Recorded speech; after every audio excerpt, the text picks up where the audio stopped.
নাহমাদুহু ওয়া নুসাল্লি আলা রাসূলিহিল কারীম, আম্মা বা'দ। যদি এমন হয় যে জীবনের 50 বছর নামাজ পড়েছেন, এক ওয়াক্ত নামাজও কাজা হয়নি, কিন্তু কিয়ামতের মাঠে দেখলেন আপনি বেনামাজিদের কাতারে, তখন বিষয়টা কতটা দুঃখজনক, কতটা ভয়াবহ এবং কতটা সাংঘাতিক হবে চিন্তা করতে পারছেন? প্রশ্ন, এমন কেন হবে?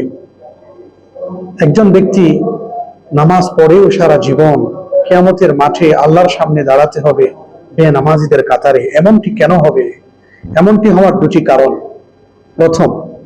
প্রথম কারণ হলো নামাজে কোরআন মাজিদ অশুদ্ধ পড়া। কারণ হাদিসে আছে, রাসূল করিম সাল্লাল্লাহু আলাইহি ওয়াসাল্লাম বলেছেন, এমন অনেক কোরআন তিলাওয়াতকারী আছে যারা কোরআন তিলাওয়াত করে অথচ কোরআন তার উপর অভিসম্পাত দেয়।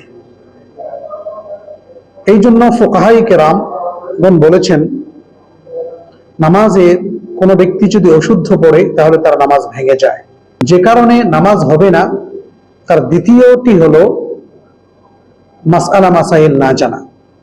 নামাজের মাসআলা মাসাইল যদি না জেনে নামাজ পড়ে, এমন অনেক কারণ আছে যেগুলোর কারণে নামাজ ভেঙে যায়, অথবা সিজদায়ে সাহু ওয়াজিব হয়, কিন্তু মাসআলা না জানার কারণে ওই ব্যক্তির নামাজ হয় না, যার কারণে তাকে কিয়ামতের মাঠে ফলশ্রুতিতে দাঁড়াতে হবে বেনামাজিদের কাতারে, অথচ তিনি পুরো দুনিয়া থাকা অবস্থায় পুরো জীবন নামাজ পড়েছেন। এখন এখান থেকে পরিত্রাণের পথ কি?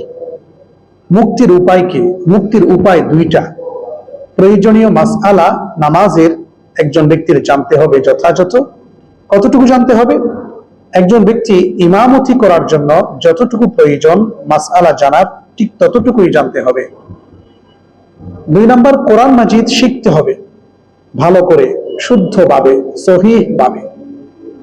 শুদ্ধ করে কোরআন মাজিদ যদি শেখা হয়, ভালো করে যদি যতটুকু প্রয়োজন ততটুকু যদি মাসআলা মাসাইল শেখা হয় নামাজের, তাহলে আশা করা যায় কিয়ামতের মাঠে আমরা দুনিয়াতে নামাজ পড়ে কিয়ামতের মাঠেও আমরা নামাজিদের কাতারে দাঁড়াতে পারবো ইনশাআল্লাহ।